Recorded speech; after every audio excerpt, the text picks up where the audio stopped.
બોટાદમાં સ્થાનિક તંત્રની બેદરકારી છતી થઈ છેલ્લા 3 વર્ષથી બોટાદના મહત્વપૂર્ણ રોડ પર કમરતોડ ખાડાઓથી લોકો પરેશાન છે, તેમ છતાં તંત્ર ગાઢ નિંદ્રામાં પોઢી રહ્યું છે। બોટાદ શહેરમાં ટ્રાફિક સમસ્યા હળવી કરવા માટે બનાવવામાં આવેલો બાયપાસ રસ્તો વાહન ચાલકો માટે મુસીબતનો પહાડ બન્યો છે। છેલ્લા 3 વર્ષથી આ રસ્તા પર મોટા ખાડાઓના કારણે લોકો ભારે હાલાકી ભોગવી રહ્યા છે। આ બાયપાસ રોડ તુરખા, દેવધરી, ઝરિયા, ઢાંકણિયા, શેરવાણિયા જેવા અનેક ગામોને જોડે છે।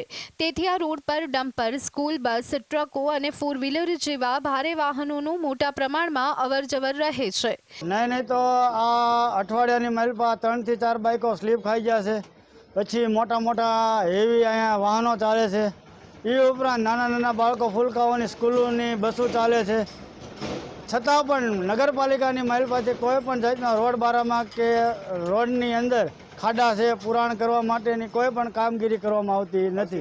રસ્તા પરના ખાડાઓમાં ચીકણી માટી નાખવામાં આવી હોવાથી બાઇક ચાલકો સ્લીપ થઈ રહ્યા છે અને અકસ્માત સર્જાઈ રહ્યા છે।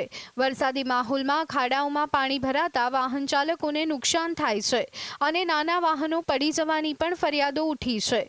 બહુ ખરાબ સ્થિતિ છે, ગાડી નથી હાલતી સાહેબ, અને પાણી જેટલું ભરાઈ જાય છે ને ગાડી જ નથી હાલતી।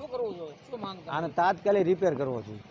દુકાનદારો, રહેણાંક ધરાવતા લોકો અને રાહદારીઓ તાત્કાલિક આ રોડને રિપેર કરવા અથવા નવો બનાવવા માટે તાકીદની માંગ કરી રહ્યા છે, પરંતુ નિષ્ઠુર તંત્ર ધ્યાન આપવા માટે તૈયાર નથી। ધર્મેન્દ્ર લાઠીગરા, GSTV, બોટાદ।